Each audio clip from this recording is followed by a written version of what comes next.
Good day, viewer. You're onto Foundation Rock channel, the channels that gives you entertainment, information, and education. Adele Emmanuel is my name, and I'm your host on this show. With me in the studio are Hope Delami, Raymond Goodyear, Solomon David, Stephen Blessing. And today's topic will be on the causes of poor performance in academic in an academic setting.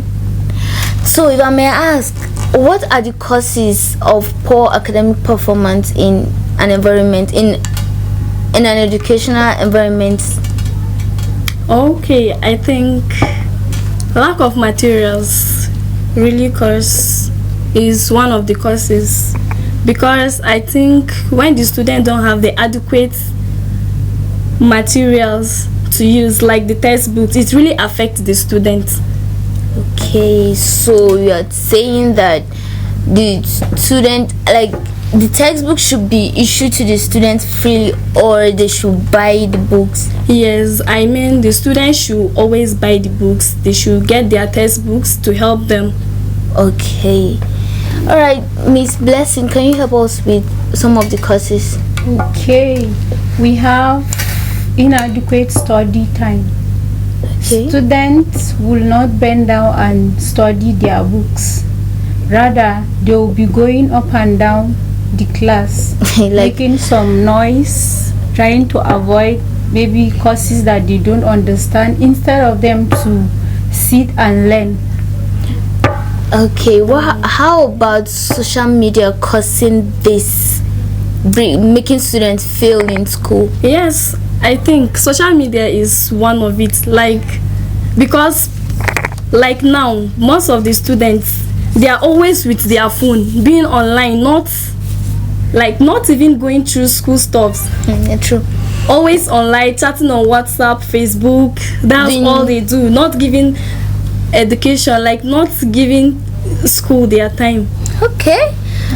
So you know, at times in failure, it's important to take responsibility and change. Yeah. So what are the solutions? The solution are pay attention to what the lecturer is teaching you in the class. Always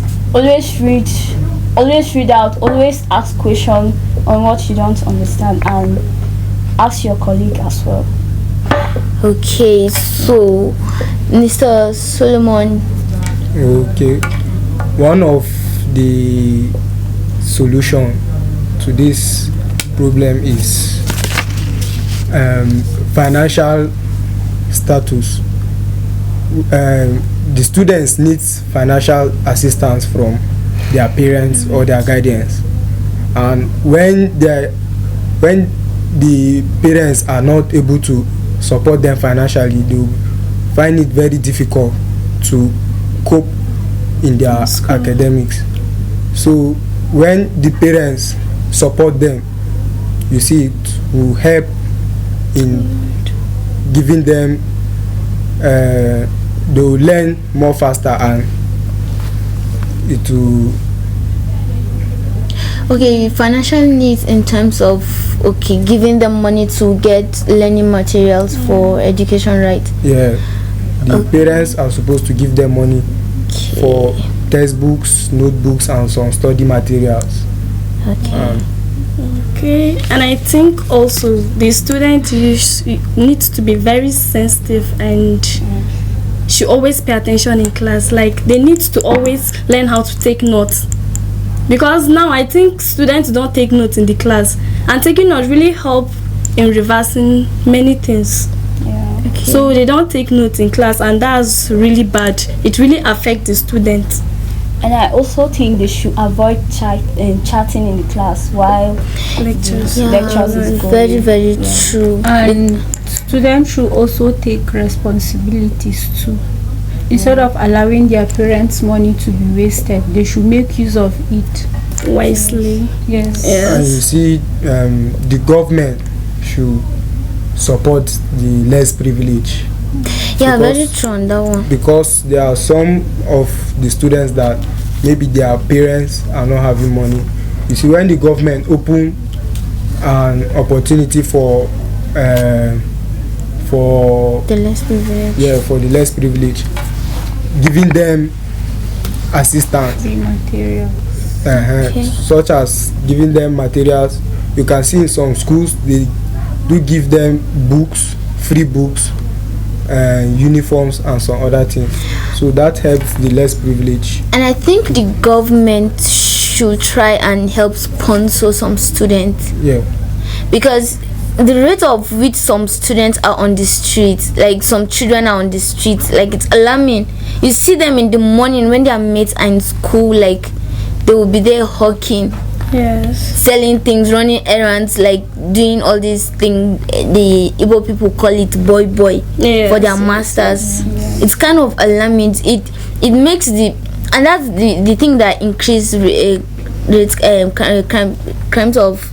crimes in the society. Yes. Okay, and I think students should always ask question Yeah. in the class. Yeah. Students don't ask question now, they just sit. When the lecturer or teacher teach in the class, they won't ask question, they will just be there.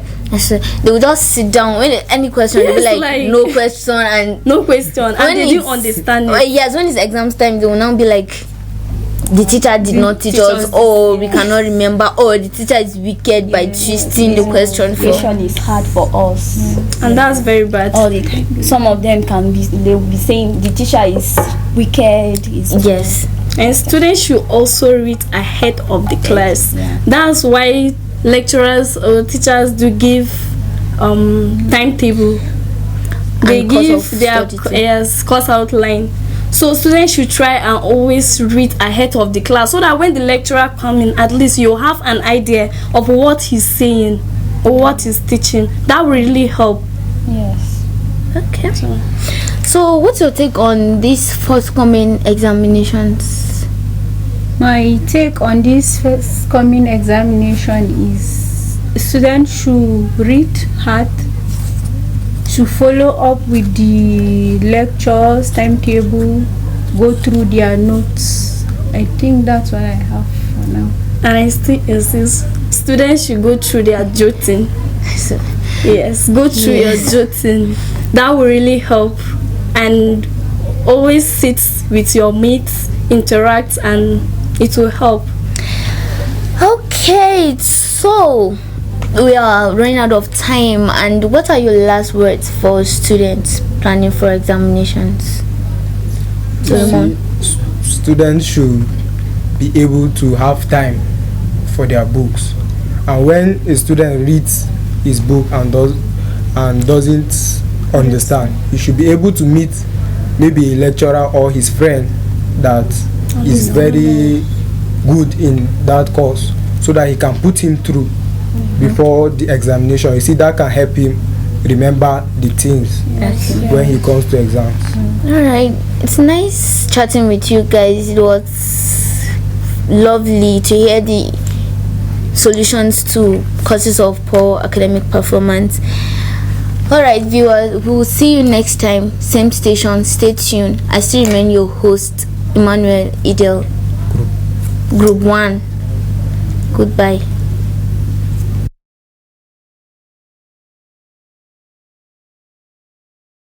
Good morning, viewers. You are on to Foundation Rock. You are on to Foundation Rock TV. I'm Elishebo David. I'll be taking you on a program today. Today's topic will be banditry and kidnapping. With me on the studios are Steven Iwozo, Ako Priscilla, Juliet Senlat. Ayuba Julius. okay. So we'll be going further to ask more questions. Miss Priscilla, tell us how banditry has affected the country.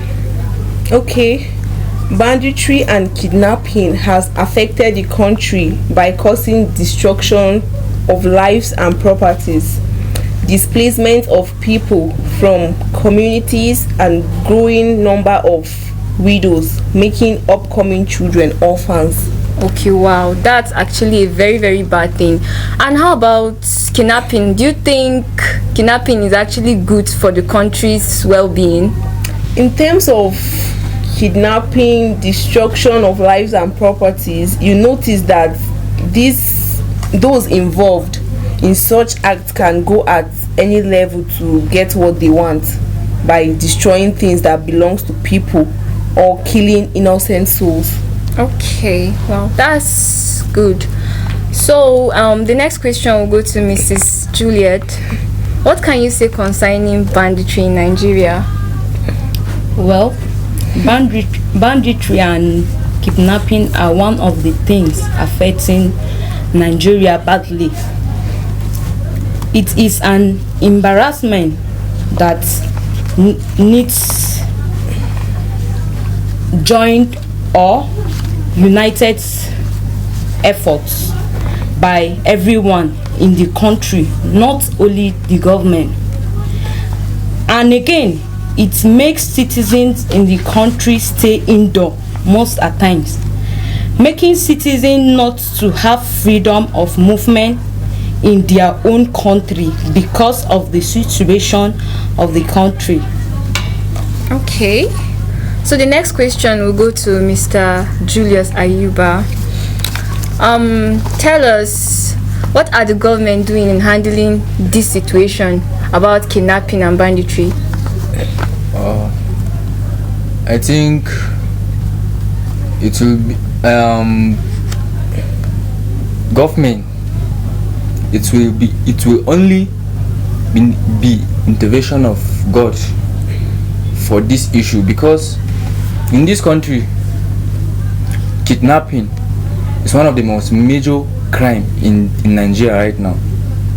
Because the only solution that government can do is job creation. Without job creation, this kidnapping will not stop. So government should try and create job for youths out there, because when youths are idle without doing anything, they will think of something different, such as kidnapping, and which is very bad. And moreover, one thing is training strong anti-kidnapping squad. Okay, regarding that issue, I feel like the government feels like they have tried in that aspect. Yeah. Aspect of unemployment. If you should ask any government official, he would boldly come and tell you that they have created job opportunities. Yeah. So what do you think? Do you think otherwise? Like, do you think the people too, if you are to come up and say that government have not really done well in creating employment, do you think the people would stand with you? Well, government are just saying that so that people will think government are doing something, but for me, government are just saying it for people to think that government are really doing something for the youth, while they are not, because an educated person will be at home without job, and which it leads for to serious crime, and which is very bad. Okay, Mr. Steven, I wanted, going further, to ask you, like, do you think this kidnapping has affected any of the government official? Like, has it affected the people in high command, or do you think it's only the poor people that are going through banditry attack and kidnapping? Well, I would say that mostly people being affected are those that are poor, not in terms of, like... Sorry, can you be more audible? Okay. So your listeners can hear more. Like, the government officials, it's like kidnapping don't most affect them. It affects those which they are not, let me say, they are not being wealthy, because that's once those into the particular crime wants to go and invade a particular, that's a community or environment, you notice that the reason more where that community that such people like people are more there, so that when they have launched what they want to do or have done what they want to do, so they might request a particular amount of money from the government, so that which it might be given to them before they might be able to free whatever. Okay, so several rumors have been going on in the country that some of the government officials are the sponsors of all these acts that are going on. So Mrs. Priscilla, tell us, do you think the government's hand is in all these things going on in Nigeria? Actually, it is. Okay. That's to me. If you said it is, then can you break it down? Why your reasons why you said it is? Okay. In terms of situations like this, and when the people lay their complaints to the government, telling them what are going on in the country or in a particular state, the government don't how will I put it, the government don't care, they don't take any action, they just relent and okay, and that's because they feel it's not affecting them, it's affecting the poor people more. Okay, Mrs. Juliet, please tell us, do you think securities are doing anything serious to tackle the issues on ground? Actually, the securities are not doing anything. Okay, what's your reasons why you said they are not doing anything? Okay, as in several times, when something is going on in a particular area, they call the securities.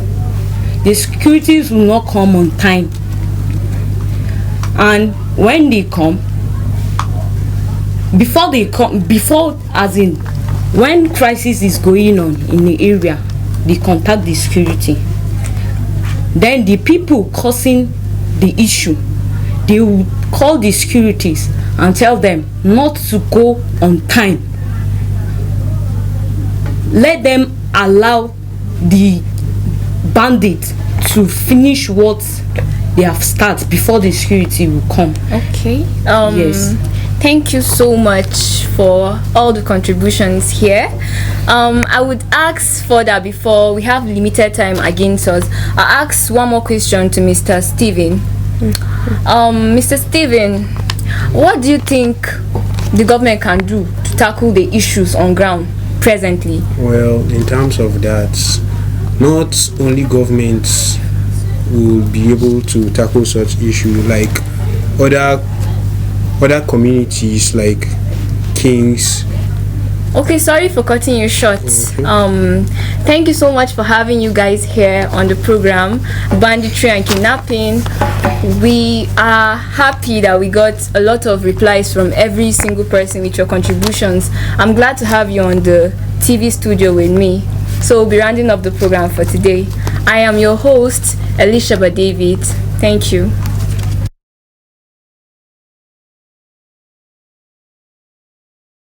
Hello, good morning viewer. You're on to Foundation Rock TV here in Plateau State Polytechnic, Jos Campus. And I am Pam Helen. With me here I have some lovely, beautiful ladies this morning. All of them, they are just glowing. I don't know the secret it's all about. But thank you for coming. With me I have Sophia Owonko, the line installer. And I have a second, the power plant operator. And I have Nanklin here with me. She's also electrical foreman, and Dorothy Francis, the electric assembler. And today's program is going to center on the issues concerning the power grids in Nigeria. Sophia Owonko, there has been issues, some rumors around the country concerning the power grid. What can you tell Nigerians on what happened to the grid? Okay, thank you very much for that opportunity. But first, I would love to throw more light on what the grid is all about. The grid is an interconnected network that delivers electricity to people. And this grid consists of electricity generators. It also have transmission lines and distribution networks. And when I mean electricity generators, I don't mean the one we use in our individual houses. Rather, it is a device that converts mechanical power into electrical power, which is what we use. Now back to your question as to what happened to the grid. The grid collapsed a few weeks back, and as a result, threw many cities into darkness. Though not all states were affected, but this situation led to increase in the demand of fuel, coupled with the fact that the nation is already faced with fuel prices. So you see, people will have to go for fuel just to use their generators in order to substitute electricity for the interim. Thank you. Thank you for that. You also made mentions on some states being affected. Can you throw more light concerning that?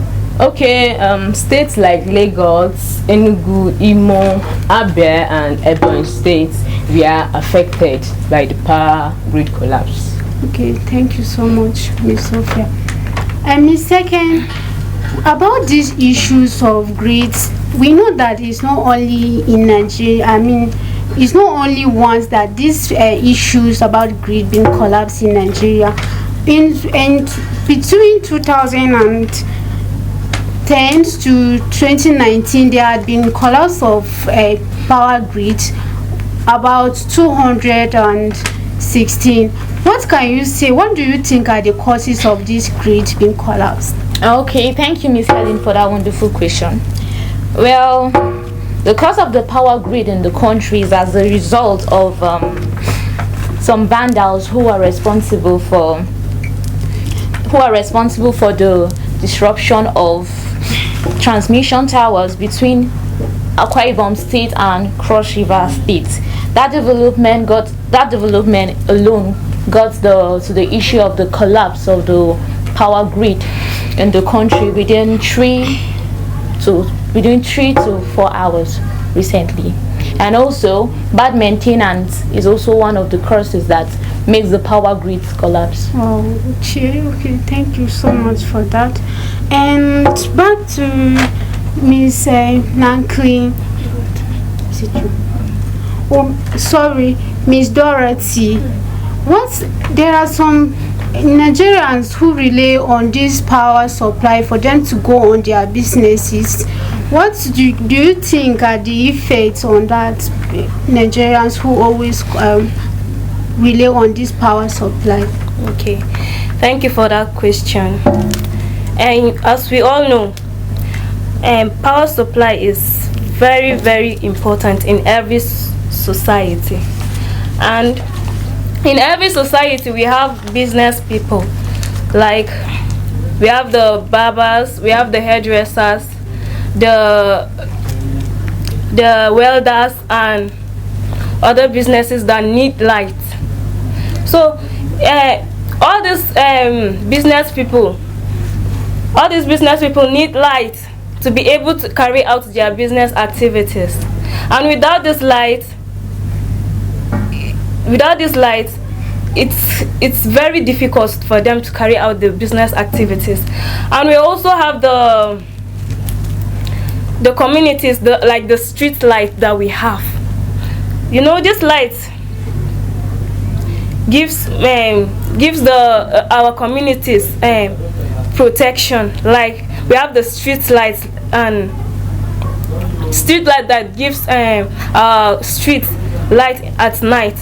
So it makes our streets safer, and it's the fear at night. Like when there is no light, we mostly experience those robbers at night at the roadsides like that. And most of the times there's no light, and it affects our streets badly. Thank you. Thank you so much for that. And with all this that you ladies mentioned concerning the power grid, and what Ms. Nanklin, What do you think the government can do concerning all these issues about this power grid? What do you think they can do to improve these issues? Thank you very much for that question. What I think government can do to improve in electricity in Nigeria is governments can study advanced countries like the USA.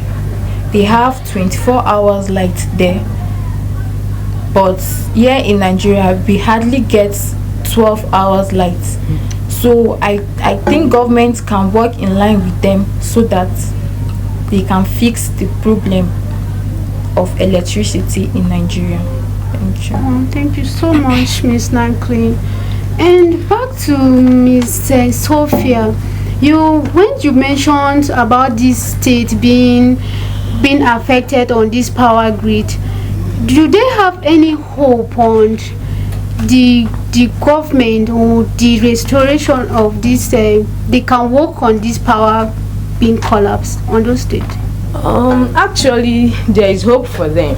There is hope for them. Just like my colleague said, if the government should adopt these measures of emulating other advanced countries, I think this issue of the grid collapsing frequently will be a thing of the past. Yes, so there is hope for them if the government should work. And just like the TCN, that is the Transmission Company of Nigeria, had said, they are working round the clock to make sure that power is restored. So there is hope for them, because I believe that in no distant time power will be restored and businesses will come back to their right position. Thank you so much. And I really do appreciate you ladies for being part of this program, and I do wish to have you ladies around for another edition again. And back to our viewers there, I really thank you for staying tuned to this station. And me and Helen with second Nanklin, Dorothy and Sophia, we are saying bye.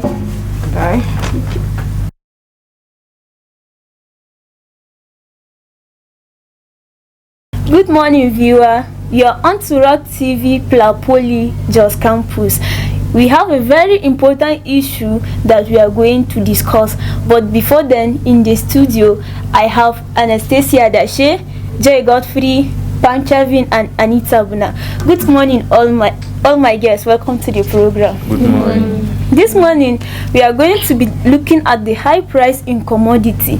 Like I told you, the girls will do justice to this topic. They will help us understand the current situation we are into now. So quickly, Kelvin, I would like you to tell us what's your opinion. What is the reason about this present situation we are facing today? Thank you for the opportunity given to me. I think the major problem we are faced with in our community and the world at large is insecurity. Let me start by using the Russia and Ukraine crisis, which is affecting the distribution of wheat, and we all know that wheat is what is being used in manufacturing bread. In our different society and community today, we find out that the price of bread is higher than the way it was in previous years. And another problem we have faced with in Nigeria here is bad governance, in the sense that the government they don't do the needful when it comes to distribution or the helping of market when it comes to commodity issues. Okay, Mr. Kevin, thank you for that contribution. As we all know, supply and demand play a big role in the way commodities are priced in the market. When supply is low, demand is high. So, Anastasia, can you please tell us how does price of commodities affect sales in the market today? Okay, as of now, like this, it affects sales in the market because when supplies are made in the market, when they exceed the demand, the price fall. Okay. And when the demand exceeds the supply, the price rises. And that's why you see when most people in Nigeria now, where most people are below the poverty level, some might not afford food to eat. Like in the market now, when you go, prices rise every day. Things are rising, changes of price. When you go, today is different, tomorrow is another different case again. So it really affects the sales in the market. Okay, thank you for that. Prices drop when the situation reverses, when supply is high and demand is low. So, Joy, can you briefly tell us what happens when price of commodities increase? Okay, when prices of commodities increase, the consumers find it difficult to purchase. Okay. So there might be goods left in the store, and most often it got spoiled because the consumers cannot afford it. Okay, that's a very wonderful idea.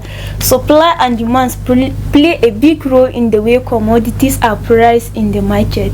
So, Anita Buna, what did you think?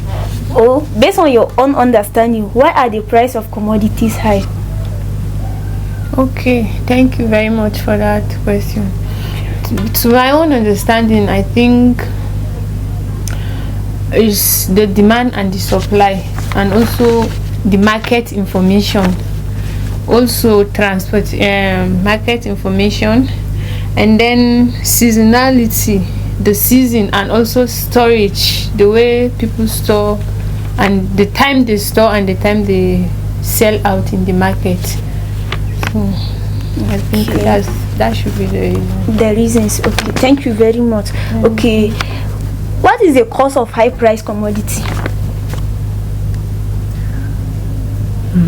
I think, let me see, the cost when it comes to high price commodity, like I said earlier, the major problem is insecurity. Okay, let's take it for example, and let's say last month, if we notice the price in which fuel is being distributed, it got to a point that fuel has escalated the limited price, in the sense that when you go to other fuel station, we get 1 liter at the rate of 300, and also when you go back to black market, you get it at the rate of 400, which is not supposed to be that way. And also let's check the price of gas. As of last week, gas was written at the rate of 720 naira per kg, which was not meant to be so. If I could remember, last 2 years, 1 kg of gas was being sold at the rate of 350 naira. Yes. So what I want is, I'm begging on the government to please, you should look onto this situation, and they should, which is they have the say, and I know they can help in sustaining the current situation we are faced with in the country. Okay, Kelvin, thank you very much for that wonderful contribution. So, Mrs. Anastasia, what is the cause of high price in the commodities? High price commodities. Okay. As of you see now like this, one thing, as Kelvin has said, security. Now we don't have security in our country now. There is no security. Worse, the food, the commodities that comes in and go out, like the food we eat, are made by the farmers. Yes. And some farmers go to the market, they are afraid to go to the farm to farm because of what? Insecurity. They are afraid to be killed by someone else. So you see, it's like we need to be the government needs to be very need to put their attention in the security part in this country. If not, someday you will see we don't have food to eat because of what? Lack of security in the state, in the country, sorry. Thank you, viewer. We have come to the end of the program. Thank you all for listening.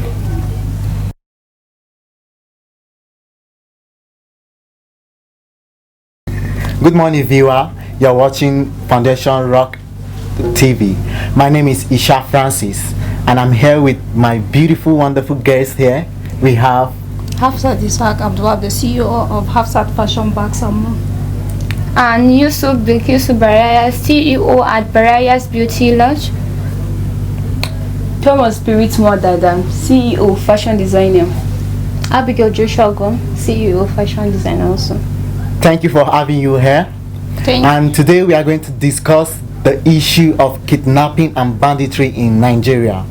And you know, people have been suffering up and down, looking for where to save themselves with these bad bandits in Nigeria.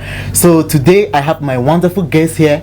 They will discuss more about the issue with us. So Hafsat, can you tell us the issue of kidnapping? What do you know about kidnapping in Nigeria? Okay, thank you for giving me this chance.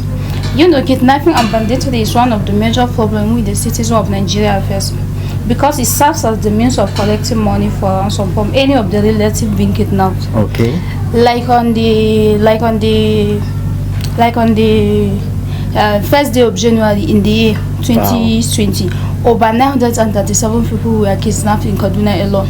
Wow. Kidnapping and banditry is one of the major problems we are facing in Nigeria. Wow. Most of these cases affect people. Most of these cases affect students in their various institutions. Seriously.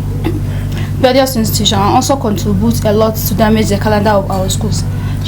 This issue needs to be addressed and get a suitable way to tackle it. Yeah. Thank you. Thank you very much. So Bilkisu, can you add a little bit of what she said? Okay, thank you for giving me the opportunity, and thank you for having me in the studio. So, kidnapping and banditry is a current wave of abduction that every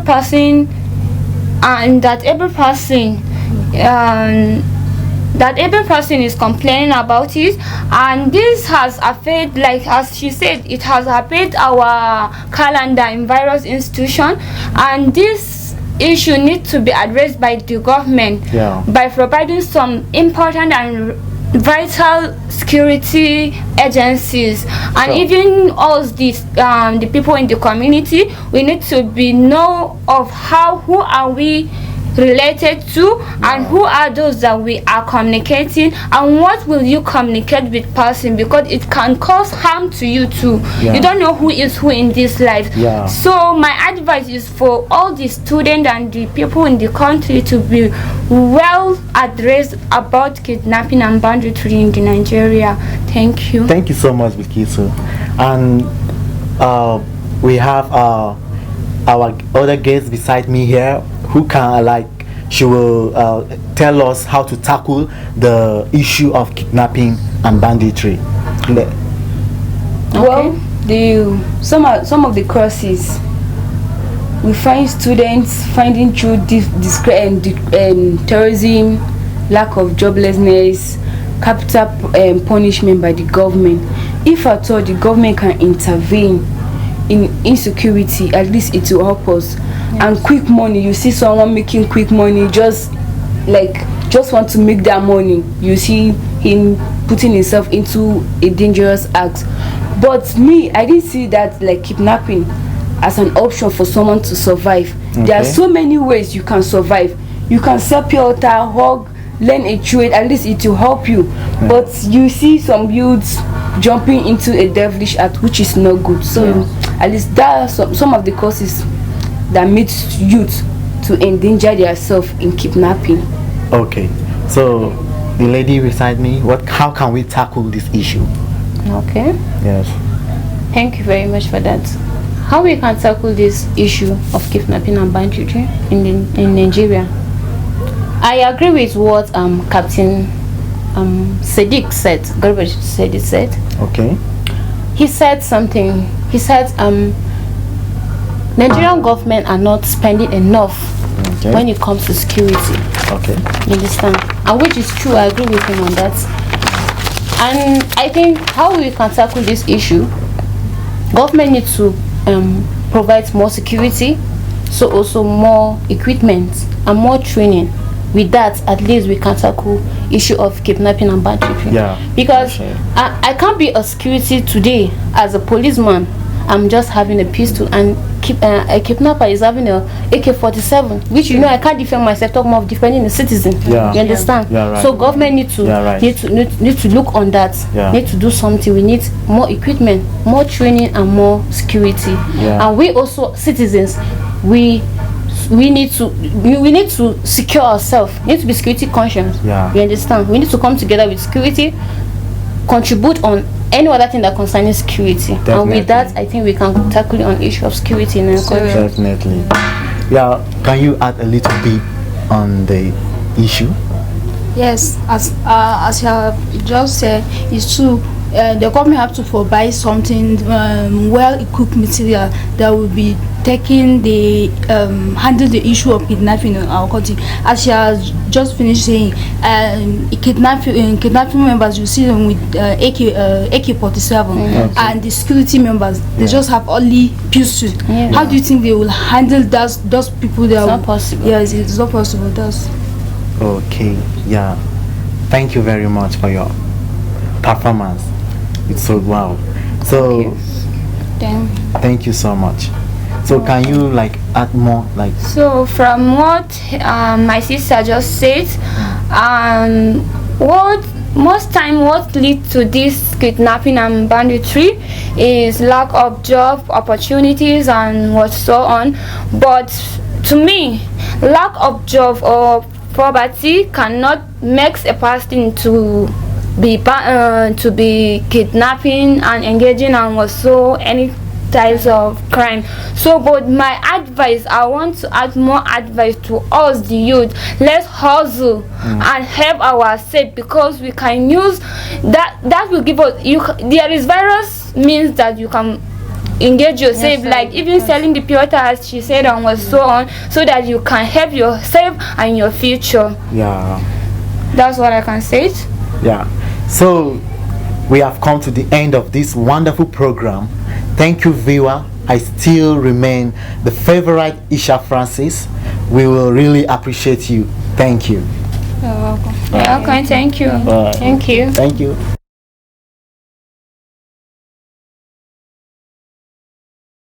Good day, our viewers. I'm by name Teniola Solomon, and you're watching Rock Foundation TV. I have with me here the NNPC chairman of Nigeria as whole, and I also have with me here with the state NNPC chairman, and I have Miss Cynthia, the state coordinator, and finally I have Mr. Vincent Inze. Now we are going to talk about fuel scarcity. We know that we have been facing a lot about this fuel problem, and then we are going to tackle this issue. And then I have this question to ask my NNPC chairman in person of Mr. Abdurrahman. This goes to you, sir. What are the current measures on development towards reviving fuel scarcity in the nation? Thank you for giving me this question. The current measure is that we used to export crude oil from the country. Yes, after then we import it as our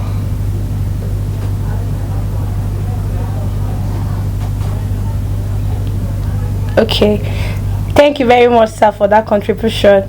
And then now to Miss Eunice Inosa. Please, what's your take on the current fuel scarcity in the states? Thank you for having me in the studio. You're welcome, ma'am. Talking about fuel scarcity in the country, it's really affecting the country as well, even the citizens. to see of it, many people are finding it very difficult to travel around because of the increase of the transportation because of the low fuel supply. So, see, in the Plateau State, many people are finding it very difficult even to go to school or somehow like that because of the fuel scarcity in the country entirely. Yes. Talking about that transportation, this morning when I was coming, the normal price was 100 naira just to this place, but today it was 200 naira. You can imagine the difference. So, Mr. Vincent, do you have anything to say about this? Actually, there's so many to talk about when you talk about fuel scarcity because it's affecting every aspect of life. Of course. And it's also affecting the economy of the country. I know as Nigeria as a country, we depend more on fuel, and it has become an issue because major motorists around the globe, around Nigeria as a nation, is finding it difficult to access fuel. I beg your pardon. And when you go to most fuel stations, you see that it is closed up because of the high demand of petrol, and because of that issue, there's increase in there's high increase in rate of transportation, and majorly it affects everybody, business people, businessmen, businesswomen, students, around Nigeria. So it's actually a problem to us. So and the only way which this issue can be tackled is when a board meeting will be held between the chairman, the federal chairman of NNPC, and where they come together and negotiate and suggest possible ways which they can actually bring an end to the fuel scarcity. So I really concur with you, Mr. Vincent Inze. Thank you very much. Now to Miss Cynthia. How should people respond to these current issues? And do you think people should store fuel in their homes? I think I'm more interested in this question. Thank you very much for this question. You're welcome. I think people are responding to this issue negatively. So I advise people should not take this issue negatively. Both the state and the federal, they are working on this issue. So storing of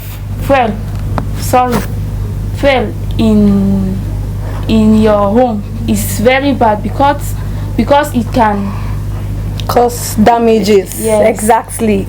Yes. Thank you. I'm sorry. Adding to what she just said, it's a vital.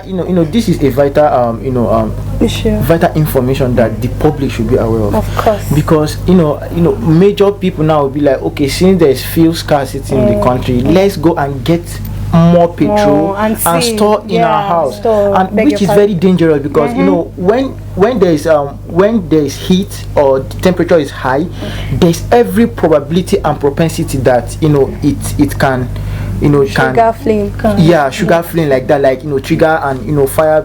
So people should not be in a hurry to go and store fuel in their homes. If you are going out to get fuel, so I beg your pardon again, fuel, always make sure that you get it for your vehicles, your cars, and make sure it is ready for consumption, not storing it in your homes. Exactly. Thank you very much. And then I want to thank Mr. Abdul. Thank you for joining us at this program. And then to Ms. Eunice Inusa, and by my left, Mrs. Cynthia, and then Mr.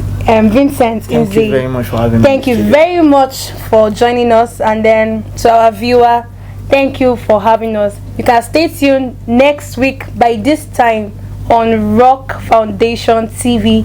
Thank you.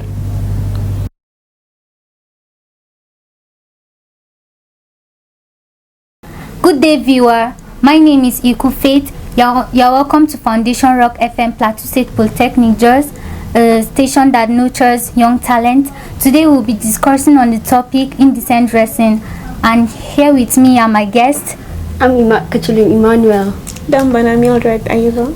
And I am Miriam Gambo. Okay, so today we'll be discussing on the topic indecent dressing. So when we talk about indecent dressing, what does the indecent dressing exactly mean? Okay, indecent dressing is a deliberate exposure of the body to the public. And also, to add up to what she says, indecent dressing can also be seen as the act of you knows what you put is wrong and you are feeling uncomfortable in it. Okay, so thanks for that. And what are some of the indecent dressing in our society today? What are those types of indecent dressing that you see other people wearing outside? What are those types of indecent dressing? Thanks for that question. There are different types of indecent dressing that we find commonly in our youth. Not only in our youth, there are some parents who are engaged in indecent dressing. Clothes like sleeveless shirts, short skirts, body hugs, sagging, and then there are so many. The clothes that you wear that expose you to the world. Okay, so thanks for that. So does indecent dressing has a negative effect? Does it have a negative effect in our society? Yes, if you ask me, it has, because most of the time the negative effect of this indecent dressing is sexual harassment. You will see people putting on mini skirts and then sagging. A lady who is you wear up a mini skirt going to church, you see it's going to like distract the pastor in the church, and moreover you are not even comfortable with it, so it causes sexual harassment, and then it causes a poor educational background, and it gives a bad name to that person. Okay. And also she says sexual harassment. Yes. It causes rape, in the sense that yes, what you wear, you put on, might make someone outside to rape you, and you don't know what that person is having within him, what sickness he is carrying, so you might contact disease from him, which might damage your health. And it also leads to unemployment. If you dress decent, you cannot go to an organization to go and look for employment. So your dressing also matters a lot. If you want to look for a job, you have to dress decent for the company to address you well and also give you that job, because your dressing also matters whether you are capable for the job or not. That's giving bad reputation of you. Okay, so indecent dressing is commonly in our youth in society today. So can you tell us, why do youths dress indecently? Why do they dress indecently? The reason why some of the youths dress indecently, because they normally see it from, let's talk about the entertainment industry. Most of the youths look at what the artists are doing, so they would like to copy from them. They want to be like this artist, so I want to dress like him, and they'll be exposing their body. They don't know which group those musicians are onto or into. They'll just like to dress like them. And also the fashion world, some of them will just see any artist or actress dressing indecent, they would like to copy from her, because her dressing, the way she dress, look attractive to them, so they also want to look attractive to other people out there. So it's affecting them. And also, to add up to what she said, at times it's peer pressure. Your friends are wearing a mini skirt and then you are always in a gown. You will be like, let me try wearing what they are also wearing. So at times following people that are not of your stage, it affects you. Okay. Also trying to feel among. You want to like show up. And why my friends were putting on this type of clothes and I look different, so I'll just try my possible best in order to put up something, wear on something that will look equally. Yes. So they will try to feel among. Okay, so thanks for that contribution. So what's your own solution? What do you think? What's your own advice to the youth out there, or to the people out there that are dressing indecently? What's your own advice to them?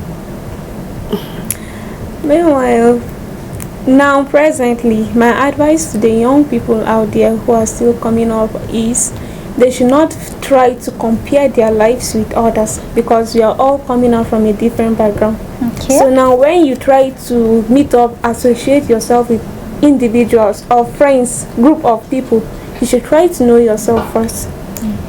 Okay, let me go back to the topic indecent dressing itself. You know, in Africa was not having this, but now our youths have started adopting these ways of dressing from the foreigners, from the foreign countries, and which is affecting us, which is tarnishing our images. And also my advice to our youth out there is that let's be mindful of who we keep as friends, because at times you won't know when you join them, because they say show me your friend and I will tell you who you are. I cannot be keeping a friend that always put on body hug, short skirt, and while me putting down, you know, definitely a day will come that I will try to put down that. And yes, so when I something of that nature. Yes. In addition to what she said, we as friends, we dress because our friends are dressing this way, and then when we don't dress that way, we don't walk with them. Not knowing the background, just like my sister said, the background we are coming from. So we learn how to dress from our house, the way our parents groom us. So we should continue learning that. We should adopt that attitude even in school, because that shows it tells people where you are coming from and the background you are coming from. So let me also add to what she said.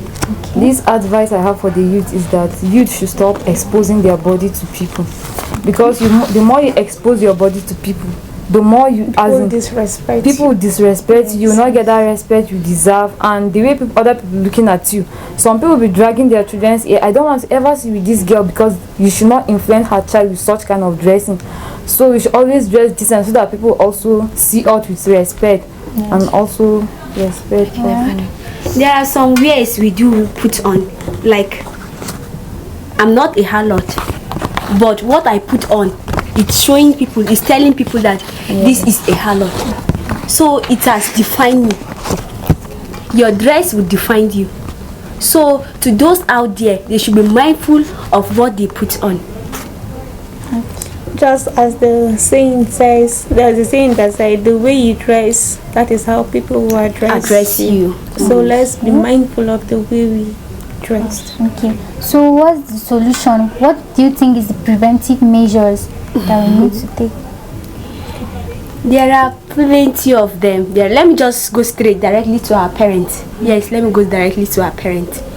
It's our parents' responsibility to look after their children. Yes. Okay. So I appreciate you ladies for being part of our program. So we have come to the end of our program, and we need to meet us next time. And I also appreciate, my appreciation also goes to the school, the Polytechnic, and also our rector. So thank you very much. I wish to see you next time. Thank you. Thank you.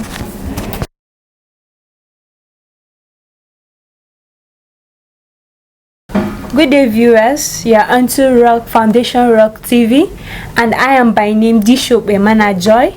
We will be discussing on a very important topic today on sexual gender-based violence. Today with me, I have a very lovely ladies in the studio with me, and I would like them to introduce themselves. I'm Luca Rinker Happiness. I'm by name Florence Polycabilio. I'm by name Mafai Happy David. Blessing Adiak. Wow, you guys are looking so lovely today. Thank you very much. Well, Happiness, I would like to ask you, sorry please, Florence, I would like to ask you what you understand by the word sexual gender-based violence. Okay, sexual gender-based violence can be seen as any act, attempt or trait of sexual nature that result or is likely to result in physiological and emotional harm. Okay, please, can you tell me what you mean by this emotional harm? Okay, what I mean by emotional harm is when someone, a man or a woman, is being violated and the person doesn't speak out, the person keeps being emotional, he gets to feel very hurt inside, but he cannot express, he doesn't speak or she doesn't speak out. The only thing, she just keeps quiet, and then it hurts him or her inside. Wow, thank you very much for that. I would like to Happiness, can you please tell me, I heard that there's an institution that is being created in order to help those people facing sexual gender-based violence. Okay, thanks for this wonderful question. Yes. There's this institution, the World Bank. The World Bank is an institution that help in addressing and supporting the sexual gender-based violence through investment, research, and also learning. This institution have been supporting more than 300,000 people in developing projects. Wow, that's nice. So please, can you tell me some of those projects that the institution has helped those people facing sexual-based violence? Sure. Some of the projects are transportation, education, social responsibility, and forces displacement. Wow, that's nice. I don't know that there's such institution that do help those people facing sexual-based violence. Absolutely. We really need those institutions in our society today. There is. Wow.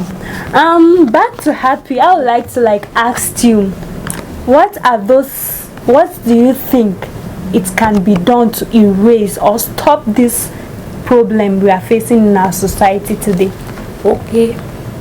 What gender violence can stop by creating awareness of or educating both gender through which are boys, men, women, or girls and boys.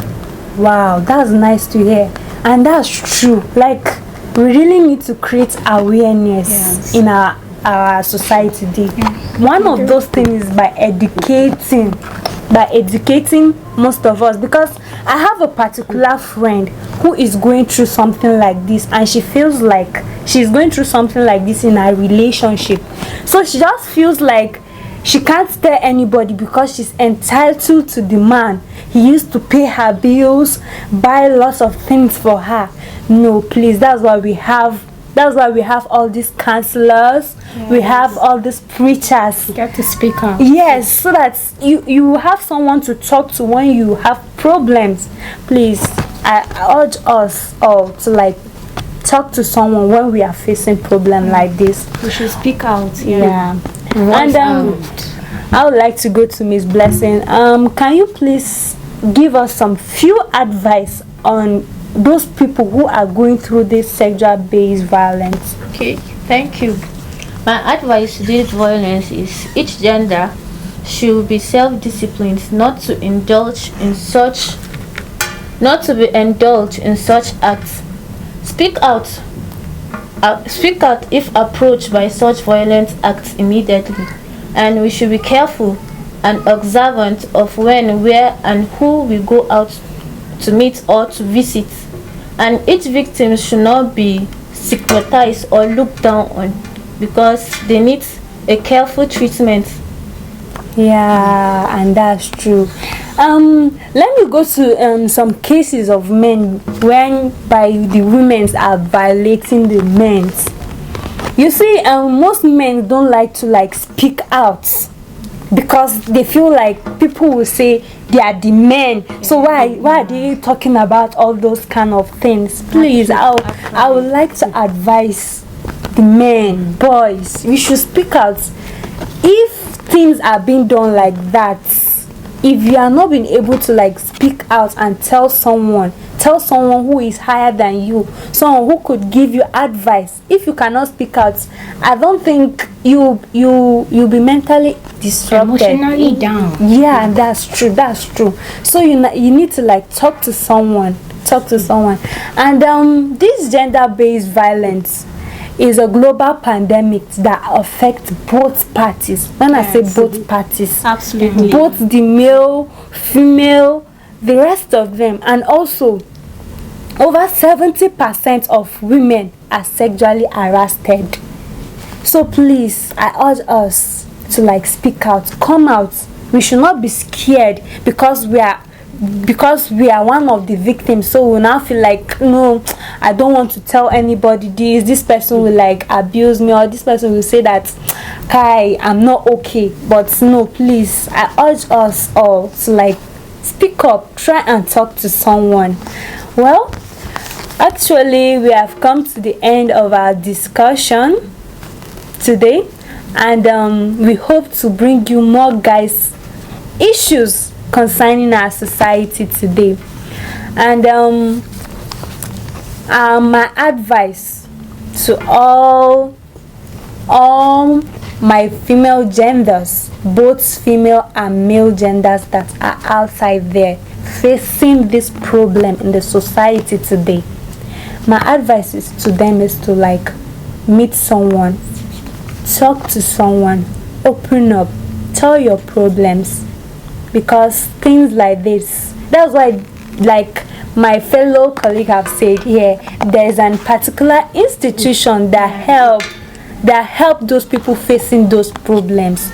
So I want you guys to like meet those institutions so that they will create more awareness on how to tackle these issues, either in your relationships or marriages.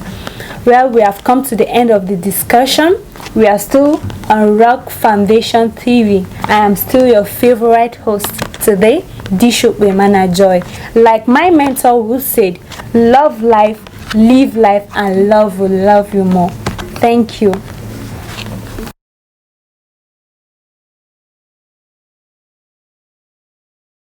Hello viewer, welcome to Rock TV. Hope you're having a great day.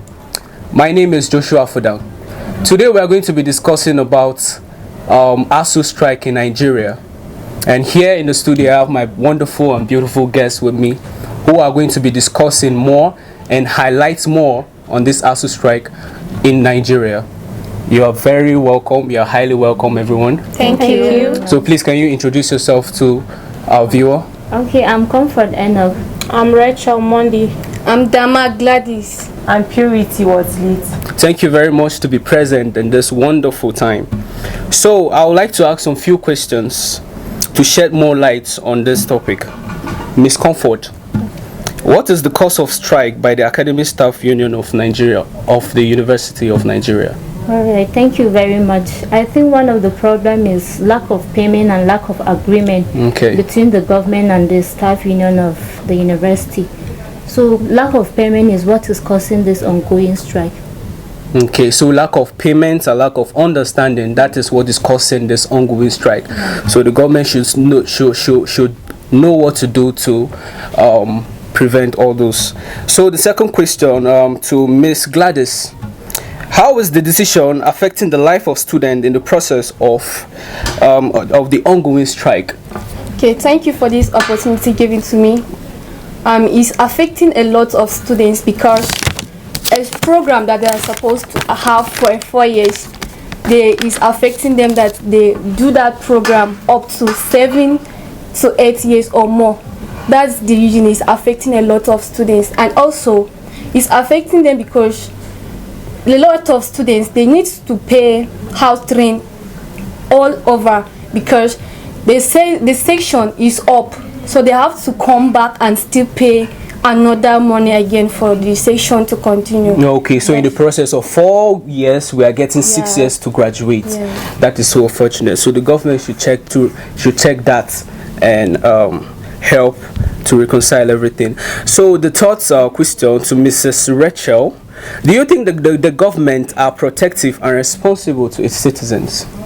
Actually, to me, they are not responsible because the government are supposed to be fighting the issue of this strike, but actually, unfortunately, the students are at home doing nothing, which can easily affect them in their academic performance and others, and they can easily join bad influence like cultism and bad friends. Okay, so because of this, the students will join cultists and bad friends, and that is not a good thing for anybody. Yeah. So the last question to Miss Purity: when do you think ASU strike will be called off? Okay, thank you for this time. Actually, for now, I don't think there's a specific time that this strike will call off, because the settlement has to be done before the strike can be called off. If the purpose of this strike is being achieved, definitely the school will be in section again. But if there is no settlement, there is no how the school will come back together, will come back or resume back to school. But if the purpose is being achieved, then everything will be okay. Okay, so nicely said, everyone. So the government should please intervene on this student's life. You know, it's not easy for a student to go through a process of 4 years and then graduated in 6 years. It's not an easy task. So we are pleading for the government to look through this issue and settle it for the student to go back to school and finish their education. Some of the students, like, they have future ambitions that they want to take over after their 4 years, and it's already settled, but because of this issue that the government and the academic staff union of university have, the students have not been able to finish in that process. So thank you very much for for hearing us and watching us at home. Hope you're having a nice day. We have come to the end of this program. Thank you and have a great day. Thank you.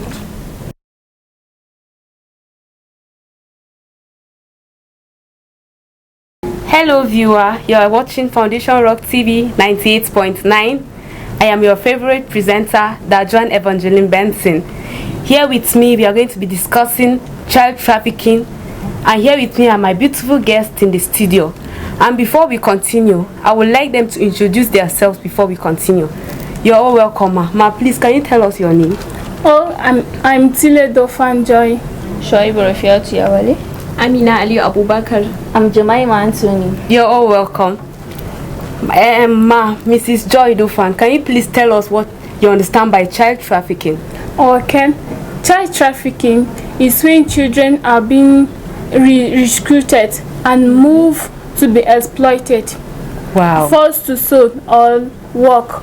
And also children are trafficking in such reasons, which are child sexual exploitation, forced labor, and some of the exporting of drugs from one particular place to the other. That is all I have to say about child trafficking. Thank you very much, ma, for that wonderful contribution. We are glad to have you here, ma. Mrs. Rafiatu, please, can you please tell us the causes of child trafficking in Nigeria? The causes of child trafficking in Nigeria, although we have many, but due to the time, we'll all introduce only 5. So we have the poverty, illiteracy, lack of education, humanity crisis, ineffective legislation. Wow, that was a wonderful presentation. Thank you very much, ma. Welcome. Mrs. Jemima, can you please tell us the ways of preventing child trafficking in the country? Okay, here are some preventive measures against child trafficking. We have implementing and enforcing of laws against trafficking crimes. We have improving access to good health, social welfare, criminal justice, and we have to report suspicions to help survivors of child trafficking. We have fundraising. We need to stay informed. We should be, you understand, we should stay informed, so that we'll help fighting child trafficking in fighting child trafficking. And lastly, we should volunteer. We should all volunteer to help those who are less privileged. We should volunteer to help survivors of child trafficking in Nigeria. Wow, ma, that was wonderful. I love that. Thank you very much, ma. You're welcome. Mrs. Amina, can you please tell us what you think government should do to help the less privileged in fighting child trafficking in the country? Yes. Government should let families and communities guide their children so that as they grow up, they learn to use the they learn to use the right in the best way. Thank you very much, Madam. Government should help children quickly to get their identity back. Yes. This is the last. Okay. Thank you very much, ma. That was very great. I love that. Thank you very much, ma. Thank you for having you all here. You guys look beautiful, and I love you. You're all shining. And then we have come to the end of this program. In conclusion, child trafficking has affected the lives of so many children in the country. I think government should intervene in creating enlightenment program to help in fighting survivors of child trafficking in the country. We have come to the end of this program. I still remain your favorite presenter, Joan Evangeline Benson. Let's meet next time, same station. See you. Bye.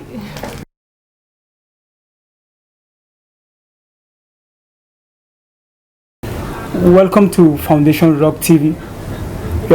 You are watching the program situations happening around the world. Our topic of discussion is Russia invasion of Ukraine. I am Nimfa Vongjem Baku. With me in the studio is... Well, I am Kingsley Ifesnachinwa BC, and I am the Public Relations Executive of International Affairs. Okay, I hope the body of Public Relations Executive have been doing well in order to manage the situations of this crisis. Well, it has been a problem amongst us as a nation, as we actually, no nation is an island. And according to the issues we are talking about today, Russia-Ukraine, we're actually working on how to see the way we can bring back our students, our citizens from Ukraine. So far, currently the first phase, the first batch of the students just arrived. We're still putting things in place, though this whole thing it came out of unprepared, but we're making way on how we see how we can evacuate our students from there. Okay. Mr. Sunday, can we know you? Yeah, my name is Sunday Adams David. I work with NUJ, Nigerian Union of Journalists. Thank you. Alright, that's very good. Hope NUJ have been doing well too. Yeah, we have been doing. Can we know you? Very well. Yeah, I'm by name Sunday Mtamarin, HOD of Mass Communication. That is the head of the department, working with Plateau State Polytechnic. I hope the body of mass communication is doing well under your supervision. Yes, sir. Okay. Can we get to know you? Okay, my name is Devi Mary Iho. I'm the student of the Plateau State Polytechnic Jos campus. I appreciate being here. Thank you. Okay, that's very good. As we all know, there is a crisis situation. There is unrest. Yes. There is problem concerning Russia and Ukraine crisis. This has been a trend among people. It has been a trend all over the world. We can say there is no any nation that is not aware of the crisis between Russia and Ukraine. So what can you say about the crisis concerning Russia and Ukraine, Mr. Kingsley? Well, actually, it's actually a problem internationally and nationally, because in one way or the other, the crisis between Russia and Ukraine has affected each and every country in the world, directly and indirectly. Come to think of it, I would like to give out an advice. Crisis or war should never be an option to any problem, because currently, looking at the whole issue, as you can see, there has been loss of life, economic, in different countries, both the two countries involved in this issue.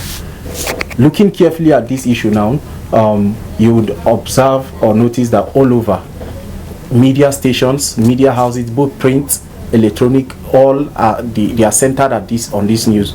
Why? Because this is actually unusual it's totally unusual for currently the 21st century. We are all civilized. We should value every life, and I think I don't stand with this issue as it may be. That's true. Indeed, life has to be valued. It has to be valued. Do you have anything to say concerning the situation, this crisis situation concerning Russia and Ukraine? Do you have anything to say? Yeah, Kingsley have said. I think one of the things that I need to talk about is there is lack of understanding between the two countries. And if there was understanding, the war could have not been in place by now. There could have been settlement. But because there is lack of understanding, they didn't come together in order to provide a way in order to like bring the solutions to the issue they are having. So there is lack of understanding. That's what I can say about present situation of Ukraine and Russia. Indeed, people have to come in terms. They have to understand each other in order to promote unity. I like that point. I like that point very well. Mr. Sunday, can you please tell us the causes of Russia and Ukraine crisis? What are the causes? What is the main cause of Russia and Ukraine crisis? One of the main causes that caused this crisis is that Russia, Ukraine want to join NATO, and Russia are against that. That is the main reason that caused that crisis. This crisis. Well, looking at it deep down, looking at it carefully, well, it's just as Sunday has said, it's simple. The Moscow is actually against Russia. That is joining the NATO. The NATO. Yes. NATO, which simply means Northern Atlantic Treaty Organization. You know, there's this thing about boundary. These people have boundary. So I think they're actually against it because they see it as a threat. If you know Russia and Ukraine have this boundary, so they see Ukraine joining this as a threat to them politically and military. This threat to them, so that is why they are totally against it.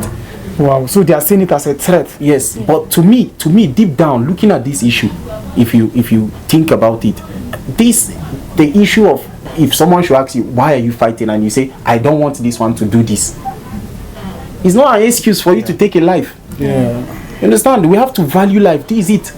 It's as simple as that. We have to value life. Life is precious. Nobody so far among the. Have you ever heard that someone created something that can breathe? No. There's no situation. One is precious. So why don't we respect that? Why don't we? Okay, the NATO, to be precise, NATO, looking deep down, the origin of NATO. NATO was established 4 years after the World War II.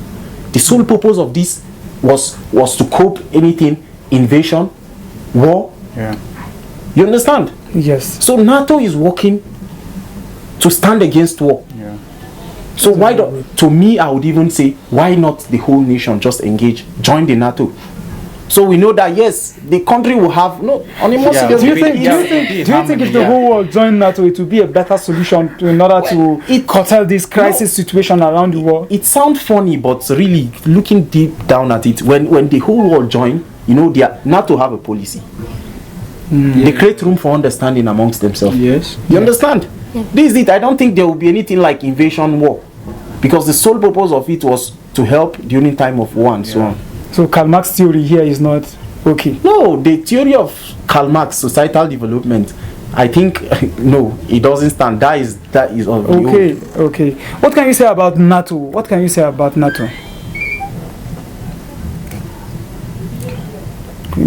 Well, NATO, Northern Atlantic Treaty of Organization. It was created after, as I earlier said, it was created after the World War II. I think 4 years after the World War II. And the sole purpose of this was to fight against all, so there won't be any something like that has to do with World War II. Thank you for that. In what way does this crisis situation has affected the two countries and other countries? Okay, I would say that there have been loss of lives and property due to the war. So all I can say here is that they should try to make peace between them. These two countries are making some products that we use here in our country, like the wheat and the fuel. And then, as we can see, let me make an example with our country here. There have been scarcity of fuel. So, and then foodstuffs and other things have been going up because of this fuel scarcity. So it has a negative impact on people. So they should try and make peace between them. Okay. Do you have any advice for these countries or the world at large concerning this crisis situation? Do you have any advice to them? Yeah, thank you. I believe if there's any problems we are facing as a nation, sometimes we need to create room for resolvement. We have to come together and create time that we can be able to come up with plans on how to curtail, not to allow war or misunderstanding to be in place. So we have to, my advice is that we should stay away from war, and then we should think of a positive way on how to settle disputes when there is. Okay, that's very good. That's very good. Viewer, it has been a wonderful moment with Mr. Kingsley Ifesinachi, Mr. Sunday Adams, Mr. Sunday Maren, and Miss Mary Dewi. I am Nympha Vongjam Baku. Thank you. Thank you.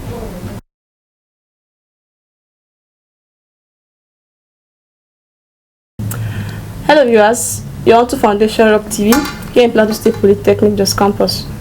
My name is China Saudechuku and I'll be the presenter for this program. And with me in the studio are some vibrant students of the institution.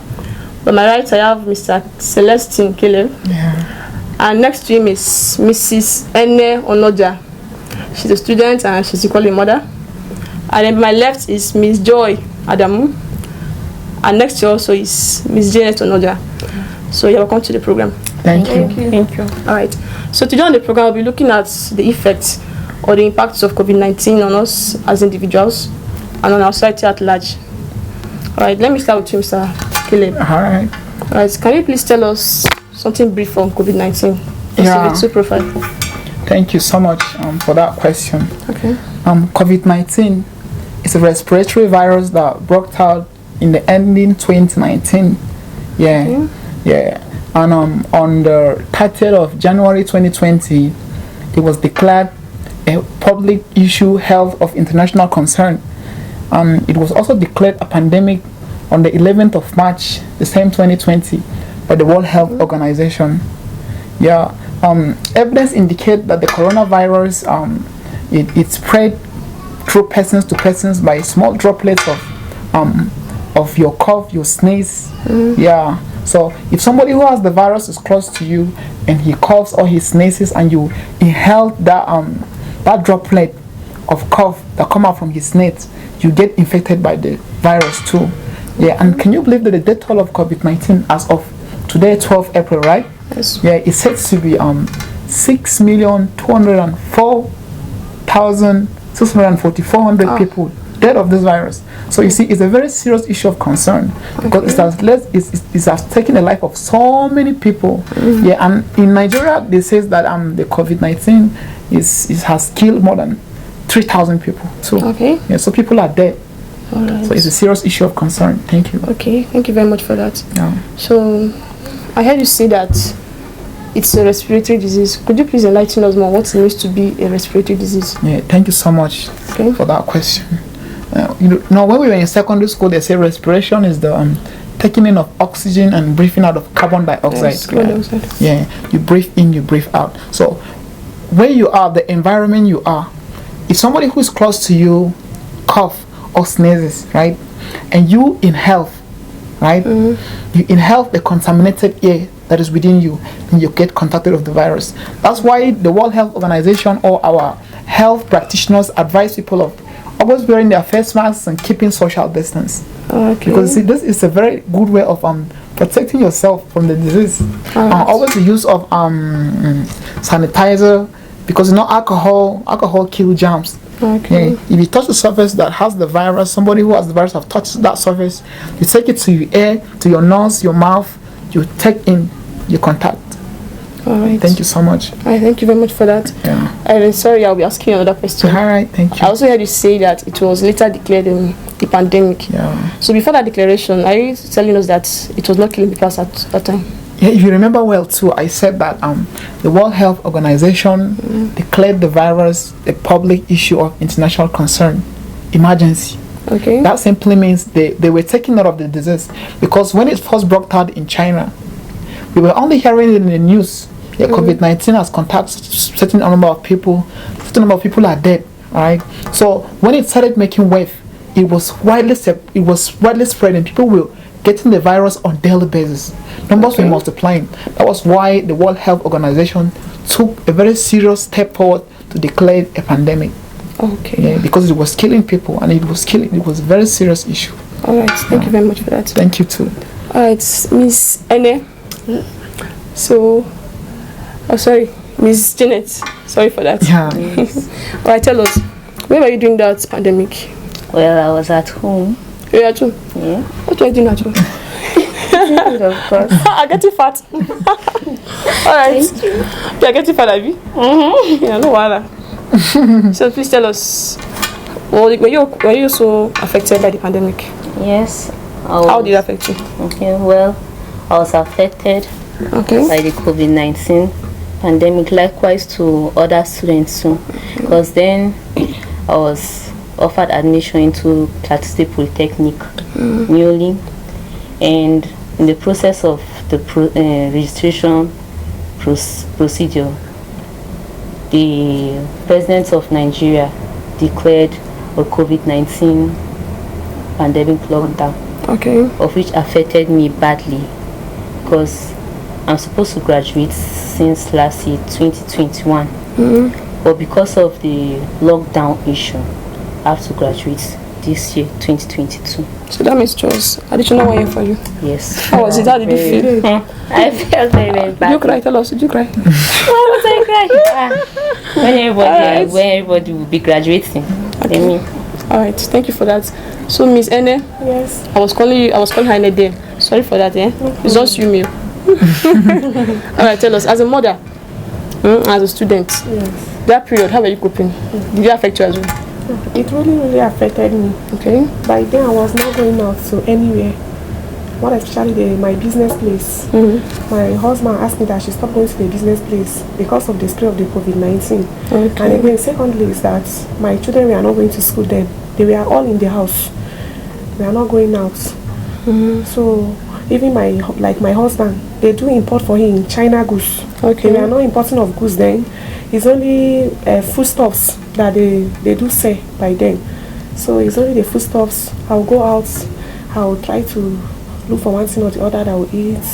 So he was not going to shop because it's only China goods that they brought to him. And by then there was no export and import of goods. Wow. So it's only the food that we base on. Based on selling, yes. It's only the food I base on selling. By then, all my children, they were in the house. They were not going to school. They were not going to church. So we are just like that in the house. All right. That's how we are just staying like that, scoping. I was the only one going out. In fact, I changed because my husband... The line of business. Yes, I changed my business. Okay. I diverted to food items. By then, it was only food. If you come to market, it's only food. Those China goods, they stop producing. They're not importing it. Yes, they are not importing it and exporting it. Thank you very much. Thank you very much. Let's curtail our time. So within that period as well, I remember that our elderly people were asked to stay home more often. Yes. That was true. That there was more probability or high risk of them getting infected by the virus. Yes. So please, Ms. Joy, could you tell us why it was that way? Okay. The elderly people were asked to stay at home because we the young ones are having stronger immune system than them. Yes. Alright, when you say we have stronger immune system, yes. Like what does that immune system entail? Like in a layman language, they are like soldiers that help fight diseases. Yes. Okay. Thank you very much. Thank you very much for that. So we'll be rounding off. I don't even know if you have something else to say to our viewers out there. Just quickly for our viewers, anybody who is listening, COVID-19 is real. Yes. Despite the fact that the social media is not oftenly talking about COVID-19, maybe because of the war in Ukraine that has shifted everybody's attention. That doesn't mean that COVID-19 is no more there. And you should also get vaccinated. Because vaccination adds more protection to your immune system. Alright, thank you very much for that. Alright, at this point, we want to appreciate our Dean, Mr. Mahanan, our HOD, Malam Ayuba, John, Ramadan as well. Okay. And then to our studio manager, Mrs. Cleta Gaba, the production crew, and every other person that must have contributed to the success of this program. So at this point, we'll be drawing the curtain. Meet us same time next week, same program. And until then, stay safe. Thank you. Thank you. Bye. See you.